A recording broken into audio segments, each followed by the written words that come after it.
The airport loudspeakers blared urgently, blending with the hurried footsteps of thousands of travelers.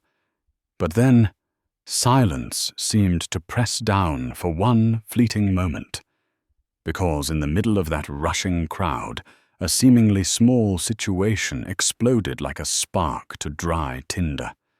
A black woman, dressed simply, was denied the first-class seat that was rightfully hers. It was 7:30 a.m., Terminal F, Hartsfield, Jackson International Airport in Atlanta. The air was thick with humidity, the smell of coffee mixed with the metallic tang of luggage wheels rattling on the floor.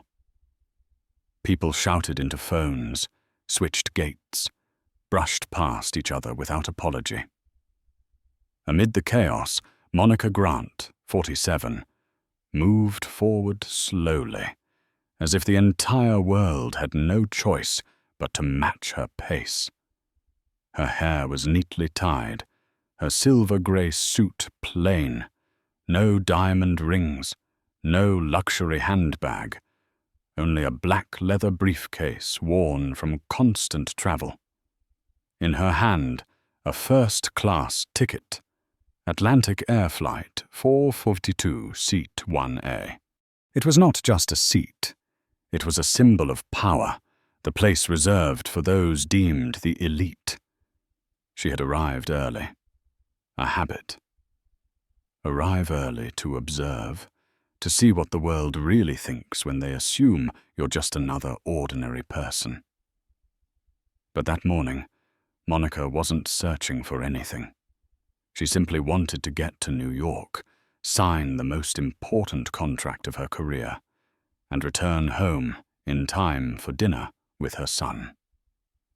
Behind the check, in counter, Linda Barrett, 55, with dark circles under her eyes and a weary, forced smile, carried the air of someone who had long since lost faith in her job. 20 years at Atlantic Air had drained her dry, bitterness seeping into her voice like a permanent seasoning. Linda glanced at the ticket, then looked Monica up and down. A slight furrow of the brow, a flash of judgment, no assistant in tow, no glittering high heels, no signs that she belonged. Linda spoke slowly, her words drawn out. "This seat is already taken." She didn't need to raise her voice. 4 words alone fell as heavy as a verdict. Monica raised an eyebrow. "This is the seat I booked 5 days ago." Her voice did not tremble, did not rise. It was steady, smooth, cold. Linda tapped at the keyboard loudly, emphasizing every keystroke. "Are you sure you're at the right gate? This is the first-class section." The implication was clear. She didn't belong here. Around them, glances began to flicker. A few people whispered, a few phones lifted quietly to record. A young mother pulled her daughter closer, whispering, "That's Monica Grant." But Linda didn't recognize her. Or rather, she refused to believe it. Monica didn't smile. She tilted her head slightly.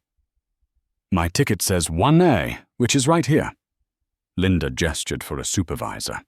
David Collins, 44, appeared with the bearing of someone used to issuing commands. Navy blazer, clipboard in hand, a half-smile curling his lips. He glanced at Monica, then at the screen. 1A. That's a VIP seat." Linda nodded, smirking, as if proving a point. Monica handed over her ID. David hesitated for a second when he read the name, but quickly masked it. "So you're not a Platinum member, correct?" "No." In that moment, David and Linda exchanged a satisfied look. They thought they had found their loophole, their excuse to push her down to a lower class. "I'm afraid we'll have to seat you elsewhere. This section is reserved for very special guests, premium members. Surely you understand?" No smile, no apology, just cold dismissal. Monica inhaled deeply, slowly. Her heartbeat quickened inside her chest, but her face remained calm. Years of fighting in the corporate arena had taught her this: never let them see you waver before you strike. She locked eyes with Linda. "Finish your sentence." Linda flinched. I was just following procedure." But the truth was already exposed. The scrutinizing look, the hesitant words, each one like a dull blade cutting into her dignity. A teenager nearby whispered excitedly to his mother, "Mom, that really is Monica Grant." Yes, Monica Grant, the founder of Grant Global Systems, strategic partner to both NATO and NASA. The woman holding a $2 billion contract with Atlantic Air. And right now, she was being denied the very seat she had paid for. Monica gently set her phone on the counter, pressing a familiar number. Her voice came out steady, decisive, slicing through the air like a blade. "Samantha, freeze all progress on the Atlantic Air deal. No communication, no signed documents. Notify the European Council immediately. Yes, everything." She hung up. Silence flooded the terminal. Linda's eyes widened, her lips trembling. David stepped back, sweat forming on his brow. What did you just say?" Linda stammered. Monica's gaze burned, but her voice stayed low, calm. "I will not support a company that treats its customers this way. Not with money. Not with silence." Her words fell like the strike of a gavel. Everyone around held their breath. A few phones buzzed with breaking news alerts. CEO of Grant Global freezes $2 billion contract at airport gate. Monica retrieved her boarding pass from Linda's shaking hand and walked through the gate as if nothing had happened. Each step was a warning bell. Whispers erupted behind her. That was really her. She just cancelled the deal? God, Atlantic Air is finished. Monica sat down in seat 1A, fastened her belt. Her eyes turned toward the window. No smile, no tears. Only the stillness of someone who had just decided the fate of an entire corporation with a single phone call. And in that moment, everyone understood. This was not just a story about a seat. It was a story about power, and who truly holds it. The plane pierced through layers of white clouds, its engines roaring like pounding drums. Inside first class, the air was tense, heavy, almost suffocating. Glances flicked toward the front row where Monica Grant sat motionless, her hands clasped, eyes fixed on the window. She did not eat. She did not drink. She did not speak. But her silence was the loudest voice of all, a silence so sharp it spread like an invisible storm. Behind her, passengers whispered under their breath. Did she really cancel the deal? What's going to happen to Atlantic Air? A middle-aged man leaned to his companion. If it's true, that's a $2 billion contract. This company is finished. Phones may have been switched to airplane mode, but news on the ground raced ahead. Every second, every minute, the shockwaves from that cold phone call rippled across social media, through newsrooms, through the investor world. By the time the wheels touched the runway at LaGuardia, New York, the tremor had become a tsunami. Monica's inbox erupted. Subject lines poured in. Urgent. Contract frozen. Confirm. Are you safe? We need to talk immediately. Media picked up the clip. It's spreading like wildfire. On LinkedIn, the video of Monica at Gate 12, her calm voice declaring, I will not support a company that treats customers this way. Not with money. Not with silence. Had already been shared thousands of times. On Twitter, the hashtag #Seat1 soared to the top of the trending list. On CNBC, a host stated live on air, Atlantic Air may have just lost the largest strategic contract in modern aviation history, and the cause began with a gate agent, with a bias we often dismiss as minor. That afternoon, on the 38th floor of Rockefeller Center, a glass-walled conference room sat bathed in a cold sunset glow. 10 major investors filled the oval table, their tailored suits weighed down by tension. The door opened. Monica entered. Not hurried, not flustered. A silver-grey coat draped over her arm, her phone buzzing in her pocket, but ignored. Thank you all for being here, she said evenly, each word landing like a hammer. Let me be clear from the outset. The contract with Atlantic Air is frozen indefinitely.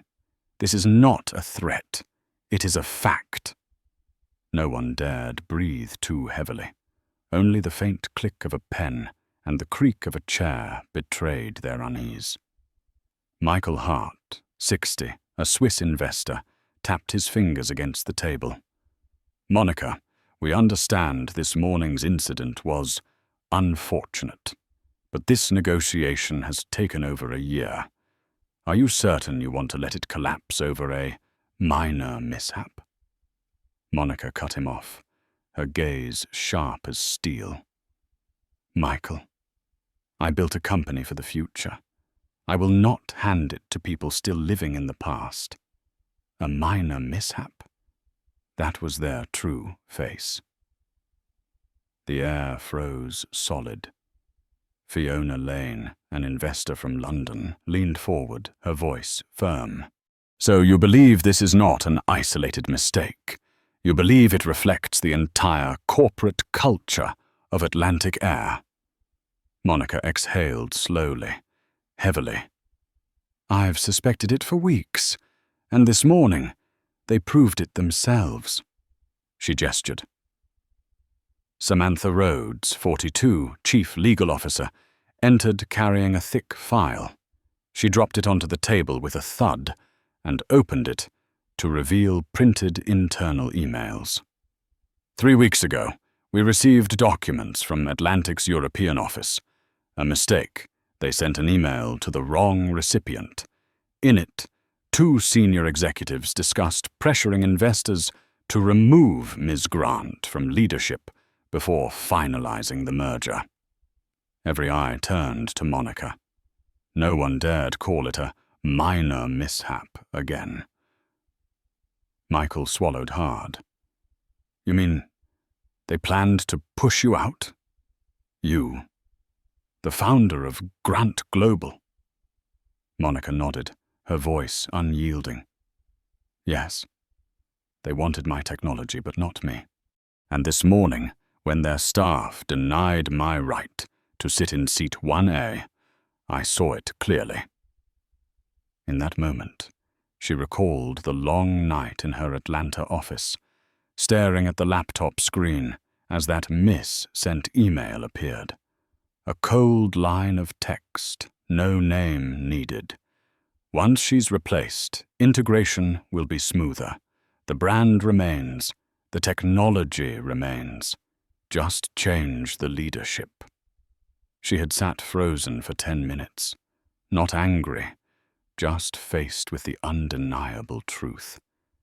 They never considered her enough. But that morning, at Gate 12, when Linda and David dared to deny her paid, for first-class seat. Monica knew. They had handed her the weapon she needed. A living, undeniable proof, impossible to hide behind polished reports. In the Rockefeller conference room, Samantha closed firmly. They underestimated Ms. Grant, and now they are paying the price. A wave of silence swept the table. Investors looked at one another. None could speak. Finally, Michael Hart leaned back and sighed. You played the long game, and you won. Monica met his gaze.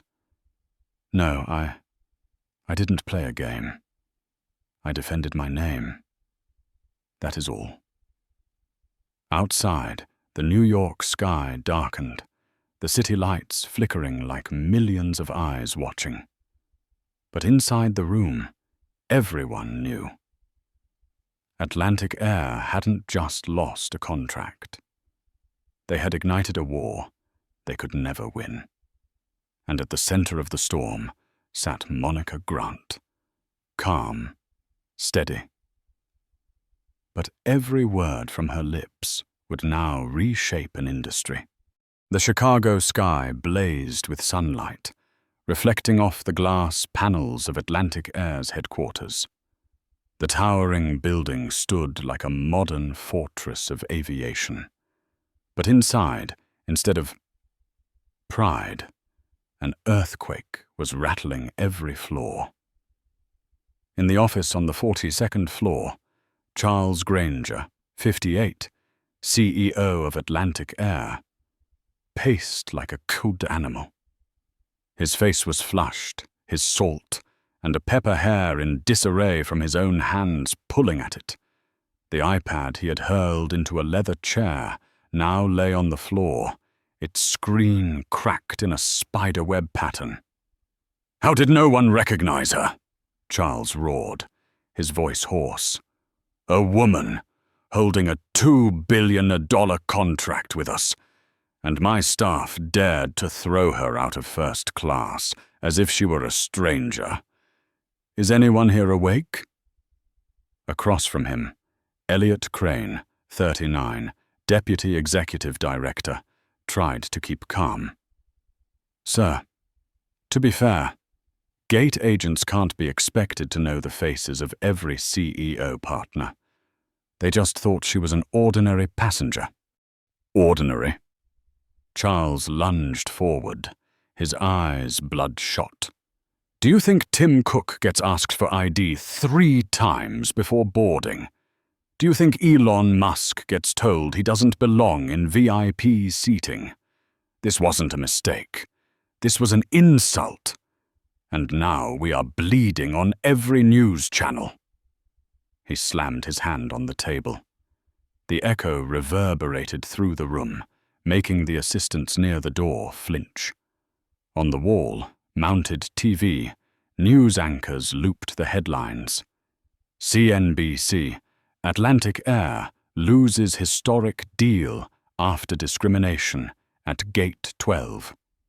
Bloomberg, hatched and Seat 1A, becomes a symbol of the fight against inequality. Twitter, an image of Monica Grant sitting upright in Seat 1A, captioned, silent but louder than any shout. Charles clenched his jaw. The Atlantic Air stock chart was bleeding red, plummeting by the minute. Do we have any solutions yet? He demanded. Elliot hesitated.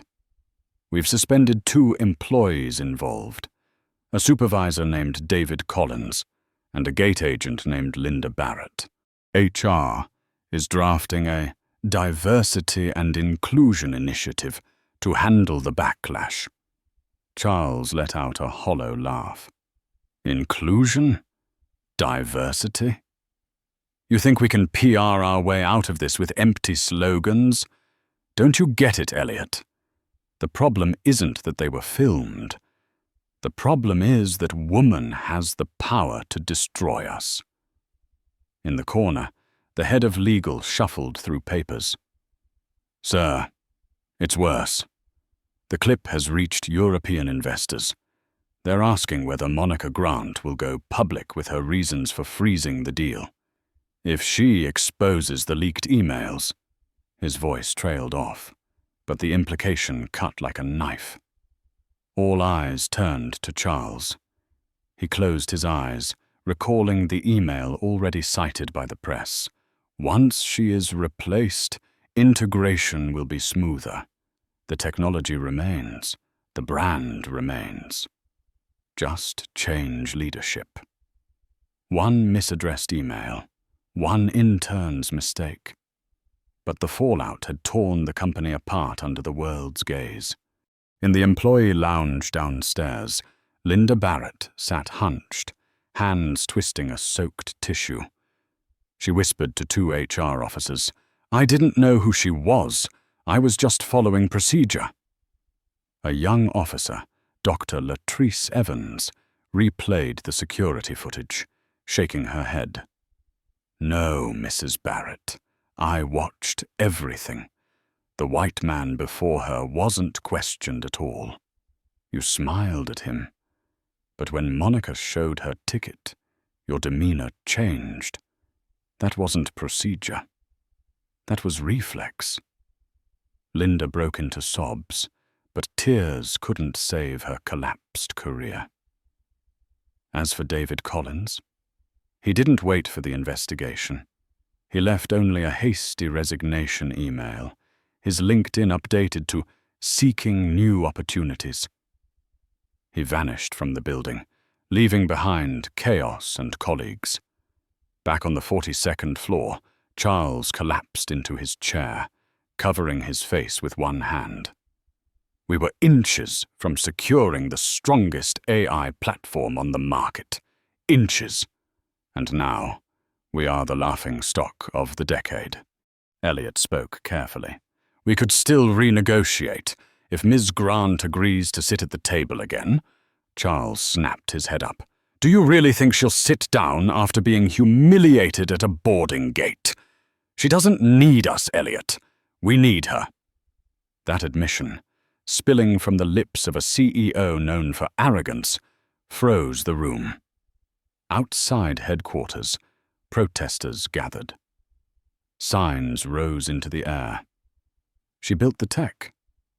You just tried to steal it. Black women don't need your seat. They build their own jet." Grant Atlantic. Chants echoed off the gleaming glass facade. Reporters jostled at the front entrance. Microphones thrust forward. The silence wall of Atlantic Air was cracking. Charles turned to his communications team. "We need to do something. Right now." But in the eyes of his executives, there were no answers left. No hollow slogan could cover the wound now gaping wide. Atlantic Air had been struck at its core, not by competitors, but by its own blindness. And Charles knew, from the moment Monica Grant placed her phone on the counter at Gate 12, the balance of power had shifted forever. The night settled over New York, wrapping Monica Grant's hotel suite in a cocoon of stillness. The floor-to-ceiling windows reflected Manhattan's glare, bright, chaotic. Yet inside, there was only the steady rhythm of her breathing and the soft hum of jazz drifting from a small speaker in the corner. Monica stepped out of the bathroom, her bare feet soundless on the wooden floor. She removed the last of her earrings, placing them into a silver tray. The woman staring back at her in the mirror was one who had just toppled an entire corporation with a few measured words. Yet in her eyes, fatigue weighed heavy. Her phone buzzed relentlessly on the desk. Subject lines stacked one after another. "Urgent. Media requests statement. European markets in turmoil. Atlantic Air requesting emergency call." She didn't open them. Not because she didn't care, but because she knew silence could sometimes be louder than 1,000 justifications. A familiar chime rang. The screen lit up. Jordan, FaceTime. Monica smiled, the first genuine smile all day. She tapped accept. The face of her 15-year-old son appeared, curls tousled, laptop glow lighting up his bright eyes. Behind him was his cluttered room in Atlanta, books scattered, a basketball poster hanging crooked on the wall. "Mom, you just broke the internet," Jordan exclaimed, his voice tinged with awe and excitement. Monica let out a soft laugh. "That wasn't part of the plan, son." "Doesn't matter. They're calling you Queen of Class." I saw a tweet that said, "Monica Grant can burn an empire with a whisper." She shook her head. "That sounds dramatic. But it's true." Jordan straightened, his face alight. "I showed the video to Mr. Langston in civics class. He actually cried. He said, 'This is history.'" Monica froze for a moment. She hadn't imagined her actions would reach the heart of a high school teacher in Atlanta. On the screen, Jordan's tone softened. "Mom, are you okay?" Such a simple question, yet it carried weight. Monica placed the phone on the desk and sat on the edge of the bed. The golden light caught the tired lines at the corners of her eyes. "Honestly," she inhaled deeply, "I'm exhausted. But it was necessary. I couldn't pretend everything was fine." Jordan's gaze grew steady, unusually serious for his age. "You did the right thing, not just for you. For everyone." Monica recalled the scene at Gate 12, Linda's smirk, David's skeptical stare, then the suffocating silence after she made the call. The world thought it was a flash of anger, but in truth, it was the moment she chose to weaponize an insult. "You know, Jordan," her voice softened, "people don't break from direct humiliation.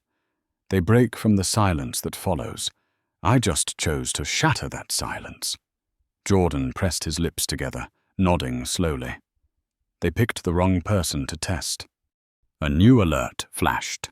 CNN. Breaking news. Atlantic air crisis deepens after contract freeze. Jordan rolled his eyes. "See? They deserve this. You didn't need to yell, didn't need to argue. Just one phone call." Monica chuckled lightly, though the sound carried a trace of bitterness.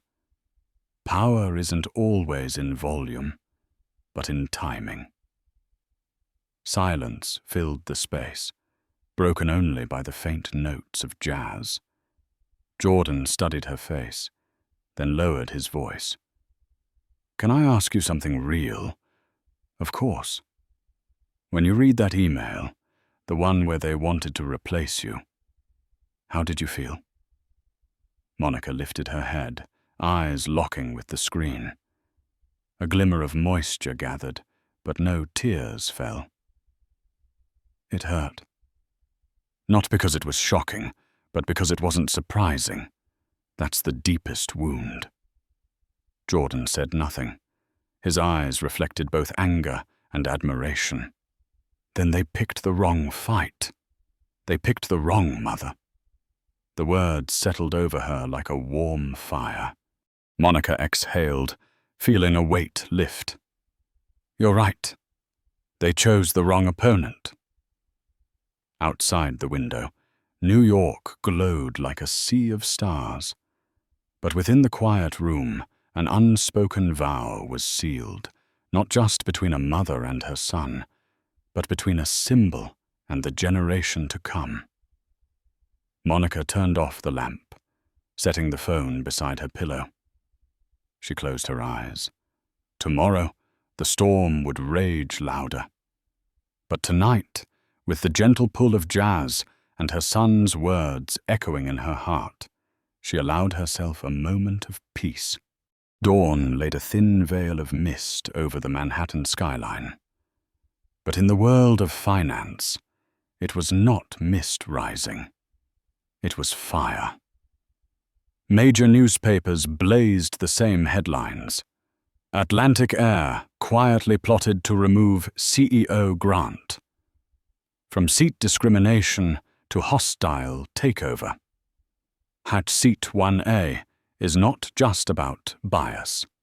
It's about power. Monica sat in her suite at the Conrad Midtown. Firelight flickered across her thoughtful face. A black silk robe draped her shoulders, her hair pulled back. A cup of untouched coffee sat beside her. She did not need to read all the articles. She didn't have to. Because she was the one writing the script, the media was now scrambling to follow. 3 weeks earlier, an email had been misdirected. The intended recipient was Vibratlantic Group, but instead it landed directly in Monica Grant's inbox. The words were cold and clinical. Once she is gone, integration will proceed smoothly. The brand remains intact. The technology remains intact. All that is required is replacing leadership. No names, no unnecessary detail. But Monica needed no clarification. They were talking about her. That night, she sat in her Atlanta office, staring at the lifeless words for 10 long minutes.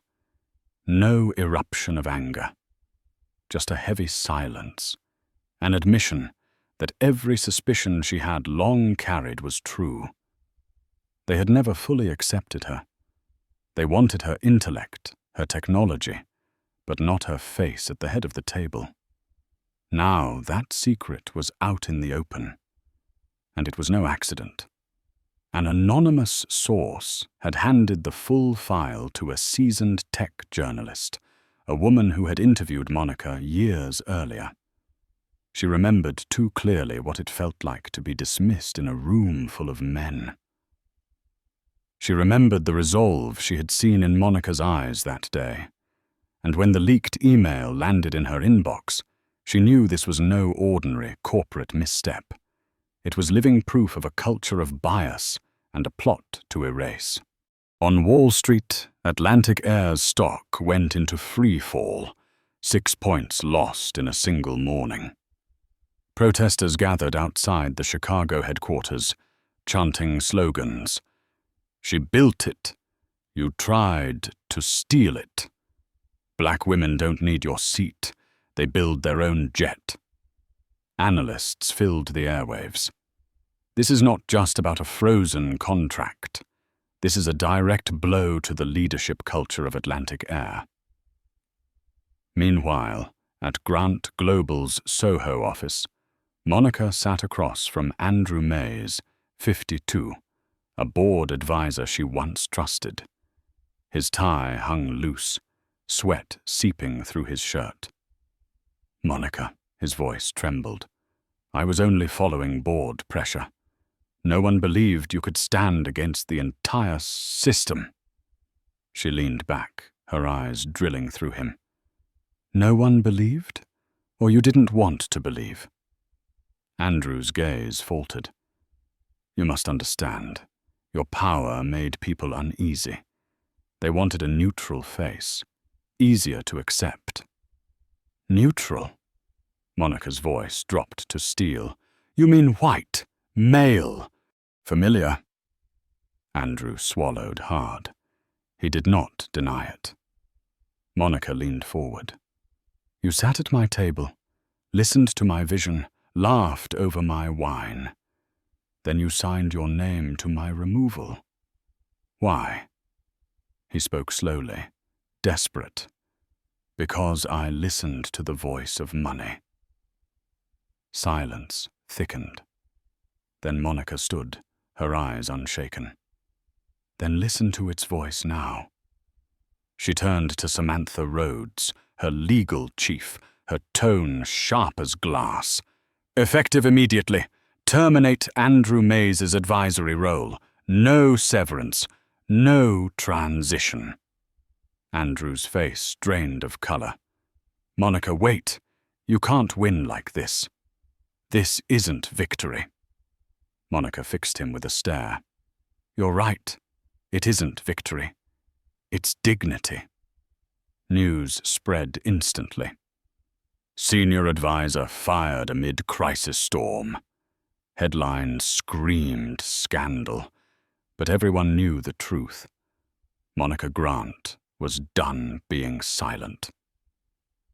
Inside Atlantic Air's boardroom, Charles Granger slammed his fist on the table. "She's cutting down our pillars one by one." He wasn't wrong, but he didn't yet understand this was only the beginning. Back in her midtown suite, Monica stood at the window. The city below blazed with light, but she saw only one thing. They had been mistaken to think she needed the seat they offered. The reality was far sharper. She was the one who had designed the entire plane. Headquarters of Atlantic Air, Chicago. Outside, protesters flooded the square, raising signs that blazed under the glare of television lights. "Grant Atlantic. She built it. You tried to steal it." Their chants pounded against the thick glass, echoing like funeral drums for a once proud empire. Inside on the 40th floor, Charles Granger, 58, CEO of Atlantic Air, slumped in his leather chair, his hands pressing hard against his temples. Only 3 days had passed since Monica Grant's cold phone call, yet for him it felt like 3 years. Scattered across his desk were piles of reports, media briefings, stock forecasts, emergency notes. Every page carried the same shade of red. Decline, collapse, panic. "Report!" Charles barked, his voice hoarse. The chief legal officer rose, eyes glued to the document in hand. "Sir, current damage. Shares have fallen another 11%. 2 major European investors have announced withdrawals. Media outlets are calling this the worst public relations nightmare of the decade." An advisor spoke up. "We need a public apology immediately. A decisive move. Without it, trust will be gone." Charles slammed the table, his voice exploding like thunder. "Apologize. Apologize to a woman who froze our $2 billion deal at the airport gate. She wants to bring us down, and now you want me to kneel." Silence crushed the room. No one dared breathe. Elliot Crane, the 39-year-old deputy CEO, spoke in a trembling voice. "Charles, with all due respect, this is no longer about one individual versus one airline. This is about global perception. Monica Grant is no longer just a CEO, she is a symbol. Every word she speaks now carries the weight of a verdict." Charles glared at Elliot, his eyes burning. "So what do you want me to do? Beg or crown her queen while we're at it?" The desk phone rang sharply, cutting through the tension. An assistant picked up, her face turning pale. "Mr. Granger, it's the Department of Commerce. They want mediation." Charles snatched the receiver, snarling into it. "Mediation for what? One phone call and an empire trembles, and you call that a minor matter to mediate?" He slammed the phone down, the sound echoing like a gunshot, making everyone flinch. Human Resources reported, "We've suspended Linda Barrett." But she insists on her innocence, saying she only followed procedure.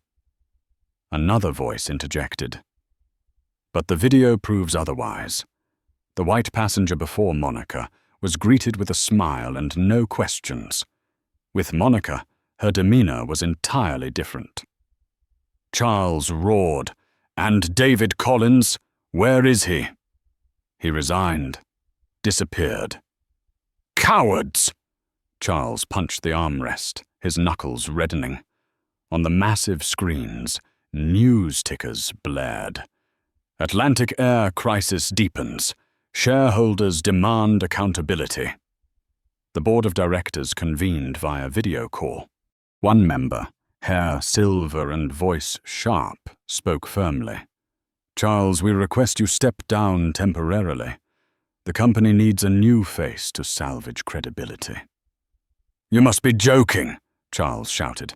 "I built Atlantic Air into this giant. No one can replace me." But in the board's cold, unflinching eyes, he saw the truth. His throne was crumbling. Late at night, as office lights dimmed, Charles remained in his chair, alone. He stared out at the blazing Chicago skyline. For the first time, its lights no longer brought pride, only the mocking gaze of millions watching his downfall. In his pocket, his phone buzzed relentlessly, messages from lawyers, PR consultants, even the Department of Commerce. He didn't open them. He knew every line would read the same. They had lost. Atlantic Air had not only lost a contract, it was losing its soul.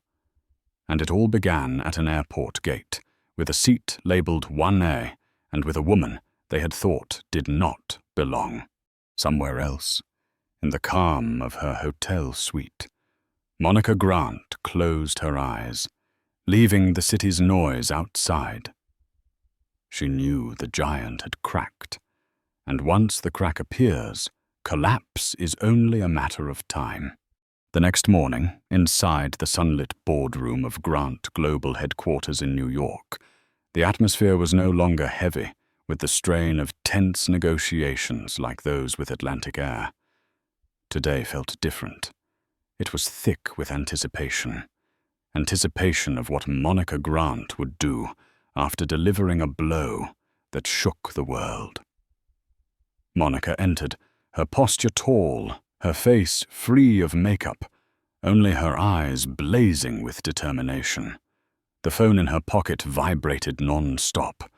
The Department of Commerce, Atlantic Air, reporters from Forbes, The Economist, even Oprah's team. Everyone wanted a statement.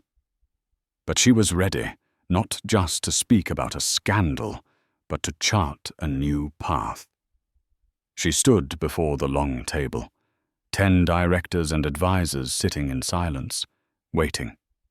For a moment, only the hum of the air conditioning and the faint click of a pen filled the air. Monica drew a breath, then spoke. "Grant Global does not exist just to sign contracts. We exist to build the future, and the future cannot be placed in the hands of those who cling to the past. Atlantic Air doesn't need us? No. It is they who need us. And today, I remind them of that." She paused, her gaze sweeping across every face. No one moved. "We will launch a new initiative, a model that not only creates technology, but also creates leaders. I call it the Legacy Protocol." The screen lit up, displaying a blueprint, a network of investments, mentorship, and training spread across multiple cities. Legacy Protocol will directly invest in technology companies led by women of color. We will mentor them, fund them, and bring them into the global arena. No more begging for a seat. We will build the entire room. A young director's eyes gleamed. This will be groundbreaking, not just a stand against Atlantic Air, but a redefinition of power in STEM. Monica nodded. Exactly. And we are not doing this out of retaliation. We are doing this to ensure no one else has to endure being denied, being dismissed, even after paying for their rightful place. At the far end of the table, Samantha Rhodes, legal director, raised her head high.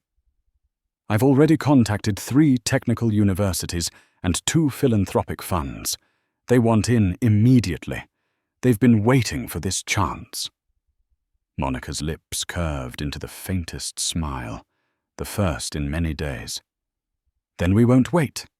Next week, Legacy Protocol officially begins." The room stirred, not with worry, but with momentum. Younger faces, those who once bowed in silence, now shone with pride. A new fire sparked, spreading from Monica to each person in the room. An assistant whispered she turned humiliation into the foundation of a legacy. That afternoon, Monica stepped onto the balcony of the 30th floor. The wind swept through her hair as the city beneath glimmered like a sea of stars.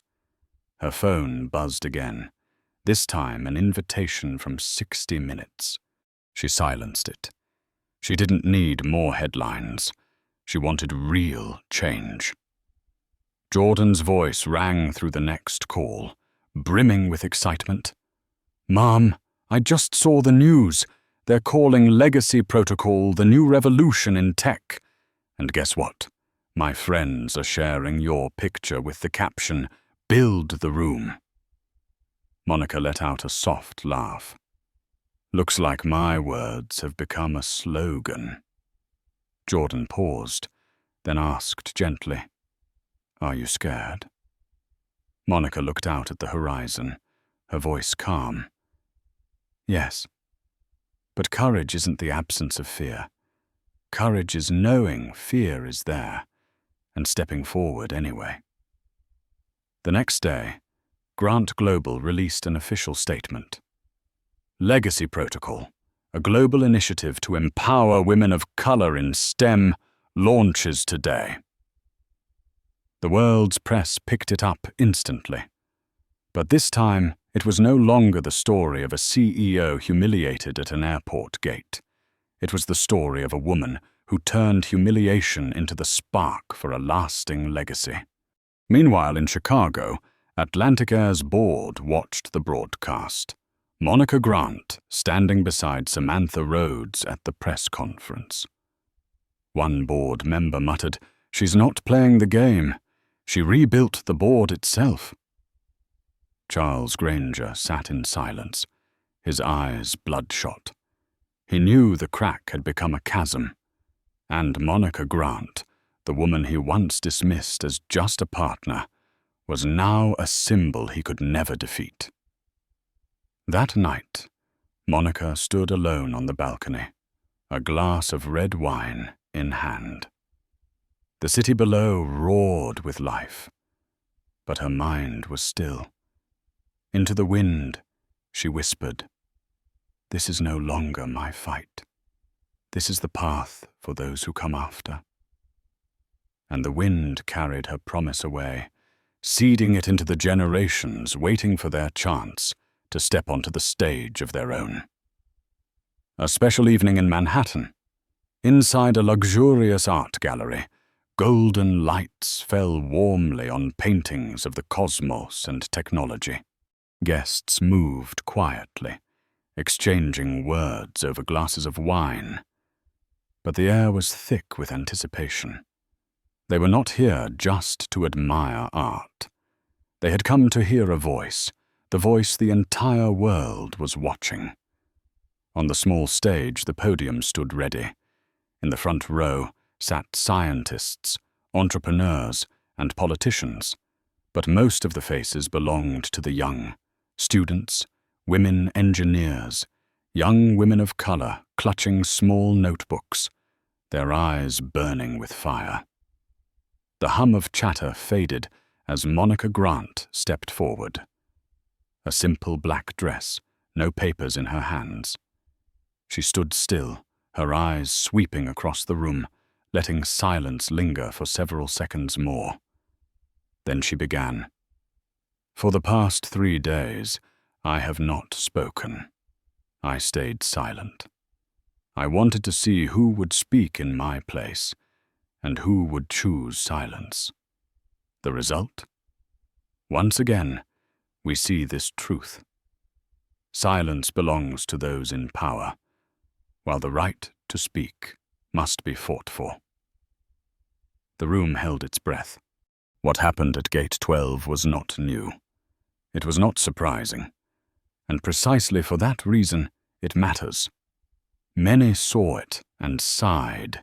This still happens all the time. But the normalization of injustice is the most dangerous thing of all. She paused, her eyes fixed on the young faces in front. We are taught to endure, to move on, to avoid making trouble. But here is the truth. Silence is not a strategy. Dignity is not weakness. The sound of pens stopped. Every eye clung to her words. Monica lowered her voice, each word landing like a hammer. And when they question your seat, remember, you are not just a passenger. You are the architect of the plane. A taut silence. Then thunderous applause erupted, swelling like a tidal wave. It was not polite applause. It was cheers, cries, the sound of pent-up emotion breaking free. At the back of the room, Jordan stood by the refreshment table, a soda in hand, his eyes wide with awe. He watched his mother, the woman who had turned humiliation into a rallying cry, like she was a living superhero. "Mom, you just burned down that room," he whispered as Monica stepped down, sweat on her brow, but a proud smile on her lips. "No, son." She placed a hand on his shoulder, her gaze softening. "I didn't burn anything down. I just lit the flame that everyone already carries within." Jordan nodded firmly, lips pressed tight. I believe they'll never forget that line. That very night, the video of her speech spread like wildfire. Media outlets clipped the final line. "You are the architect of the plane." The hashtag #architect of the plane exploded, printed on posters, shared on TikTok, turned into a slogan in technology classrooms. An editor at the New York Times wrote, "Monica Grant did more than reclaim her dignity. She transformed a moment of injustice into a historic milestone, where a new generation can rise and say, 'We will not wait for your seat. We will build the entire room.'" The next morning, in the hallways of Grant Global, employees walked with more confidence in their steps. Emails no longer ended with the familiar words, "Sorry for the delay." Instead, they signed off decisively. With clarity, with confidence. A young intern whispered, "She didn't just defend herself, she defended all of us." In Chicago, in the Atlantic Air boardroom, the big screen replayed to the clip. The board sat in silence, listening to the echo of her words. "You are the architect of the plane." An elder board member sighed and tapped his pen lightly against the table. She just redefined power, and we lost the chance to stand beside her. Charles Granger clenched his fists, but this time he did not shout. Deep down he knew the battle was no longer about contracts. It was about legacy. And Monica had already won. That night, Monica returned to her hotel. Jordan sat on the sofa, his eyes still glowing after the event. He turned to her and asked quietly, "Mom, do you think they will ever change?" Monica looked out at the glittering city beyond the window, her smile tinged with sorrow. "Some will change. Some will learn the hard way. But son, the fire has been lit, and fire does not go out easily." Jordan stayed silent, nodding. In his gaze was not only pride, but determination, as if the flame his mother lit had already passed to him. 2 days after the explosive speech, the offices of Grant Global buzzed like a hive awakened. Every email, every meeting carried a new energy. Young employees held their heads higher. Faces that once seemed hesitant now entered rooms with confident eyes. The legacy protocol, the initiative Monica had unveiled, was officially launched. On the large screen in the boardroom, a map appeared. 12 cities, 12 startups founded by women of color, funded and directly mentored by Grant Global. A young employee whispered to a colleague, "She turned a moment of humiliation into a launch pad for an entire generation." Samantha Rhodes, now Chief Operating Officer, as well as General Counsel, reported, "Within 48 hours, we received more than 9,000 submissions to First Seat, the reporting portal for discrimination, and not just from aviation, but from tech, healthcare, and education.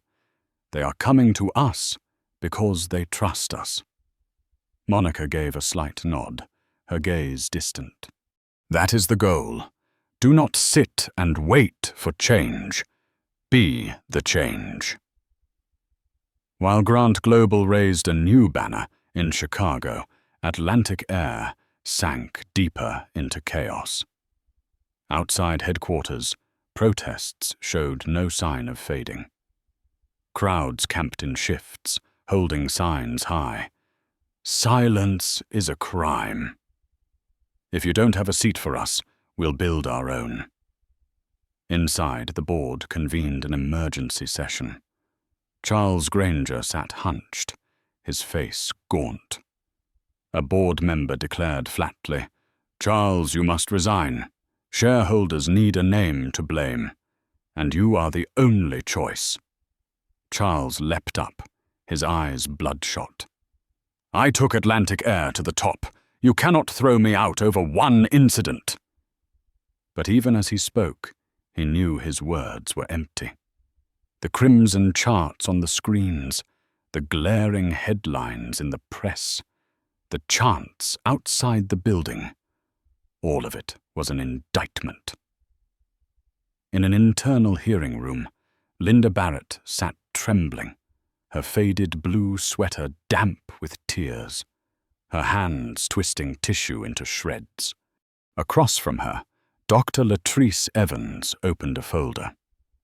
"Mrs. Barrett, according to witness testimony, you did not check the ticket of the white passenger before Monica Grant. But with Mrs. Grant, you questioned her, challenged her, then refused her. Why?" Linda stammered, I don't remember. I didn't mean to. I was just doing my job." Dr. Evans leaned forward, her voice like ice.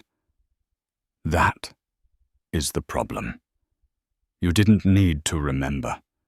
Your body reacted, and that reflex pushed an entire corporation off a cliff." Linda broke down, sobbing.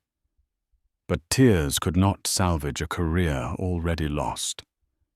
As for David Collins, he vanished from the city, his LinkedIn quietly updated, seeking new opportunities. No apology, no trace, but cowardice. Meanwhile, in New York, Monica was moving forward in ways no one had predicted. One afternoon, she and Samantha sat by the window of a small cafe, espresso cups steaming before them. Samantha glanced at her phone and smiled faintly. 3 Fortune 500 companies invited me to join their diversity boards. I turned them down. We don't need their tables anymore. Monica lifted her cup, clinked it lightly. We built our own table. They both laughed softly, but the laughter carried pride. In a midtown hotel lounge, Jordan scrolled through social media, excitement spilling out. "Mom, they made posters with your quote, 'You are the architect of the plane.' My whole class is using it as the slogan for our science project. Mr. Langston even called it the manifesto of a generation." Monica's eyes misted. "I just want you to remember one thing. When they doubt you, when they block you from a seat, you don't need permission. You build your own." Jordan nodded, his eyes ablaze. "I'll remember. Always." In Atlantic Air's crisis room, Charles Granger sat alone. News tickers rolled endlessly across the screens. Atlantic Air CEO suspended. Airline loses 25% of market value in a single week. Shareholders demand full restructuring. He buried his face in his hands, his voice breaking into a whisper. Just one seat, 1A destroyed everything. But deep down, he knew, it was never just a seat. It was a question of power, who truly deserves to hold it. And he, along with Atlantic Air, had answered wrong. Meanwhile, in New York, as night fell, Monica Grant stood by the glass, the city ablaze beneath her. She needed no further answers. Her actions, the legacy she was building, were already the clearest answer of all. 6 months later, Atlanta's skies were unusually clear. White clouds stretched like soft brushstrokes across the deep blue canvas above. At Hartsfield Jackson International Airport, hundreds gathered around the newly renovated terminal. On the gleaming wall hung a shining brass plaque. Grant Terminal. Just below it, a minimalist portrait of a woman, not smiling, no jewelry, just eyes that gazed straight ahead, proud and steady. Gate 12, once a wound, had now become a symbol. The ceremony was simple but solemn. City officials, aviation representatives, investors, and dozens of young students filled the vast space. But when Monica Grant stepped onto the stage, silence swept the hall. Dressed in a sharp navy suit, microphone glinting in her hand, Monica scanned the room, letting the silence linger. "The truth is," she began, her voice steady and resonant, "I never planned to be a symbol. I only wanted to work, to build technology, to sign contracts that mattered. But life doesn't care about your plans. It hands you a moment, and you must decide what to do with it." Her gaze swept across the audience and stopped at the group of students in the back row, their faces radiant, their eyes burning with hope. "To those who have ever been told they don't belong, look around. This building, this gate, is your reminder. You do belong. Not because someone allowed you, but because you proved it. And your responsibility is to make room for others." Applause erupted, echoing across the terminal. Some wiped away tears. Jordan, now 16, stood at the foot of the stage, chin lifted high. He didn't cheer, didn't shout. He just smiled. When his mother stepped down, he leaned close, teasing. "You didn't cry this time." Monica laughed softly, squeezing his shoulder. "I've cried enough, son." At the same time, Grant Global was not just rebranding. It was resetting the heartbeat of an entire generation.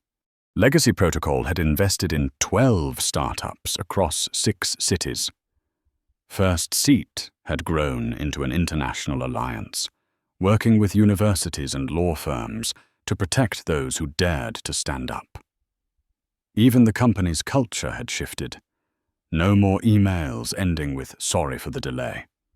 Instead, employees signed off with conviction, with clarity, with confidence, with ownership.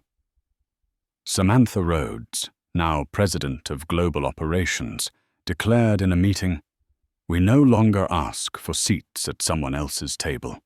We built the room, and now others knock to come in." Meanwhile, Atlantic Air was only a shadow of its former self. They issued a public apology, 6 weeks too late, buried in hollow PR statements. Their stock never recovered. They dismantled their entire AI division, the very unit that had once been expected to absorb Grant Global's technology. Whispers spread of a potential merger with a low-cost European airline. From the heights of power, Atlantic Air had plunged into disgrace. Once a proud name, it was now a cautionary tale in business schools. Never underestimate the person you need most. One late night in her Atlanta office, Monica sat at the old wooden desk from her garage startup days. On the wall hung a photo of her mother, smiling through hard years. Jordan walked in, taller now, his voice deeper. "Mum, do you ever wonder, what if that day you had stayed quiet, taken another seat?" Monica looked up, straight into her son's eyes. "I think about it every day, and every day I remember that silence never protects. It only delays the fire. If I had sat down, maybe we wouldn't be here today." Jordan nodded slowly. "Then you did the right thing, and they picked the wrong person to test." Monica laughed softly, shaking her head.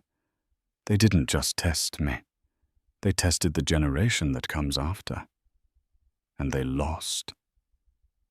Final scene. Monica walked slowly through Grant Terminal. No reporters, no cameras. She stopped at Gate 12, where it all began. A young flight attendant, brown, skinned with a radiant smile, bent down to help an elderly passenger find her way. Her voice was gentle, confident, her every gesture filled with professionalism. Monica stood for a few seconds, nodding quietly. No words were needed. A 6-year-old girl, sitting by the window with her mother, tugged her sleeve. "Mummy, is that the airplane lady?" The mother smiled. "Yes, sweetheart, that's her." Monica walked on.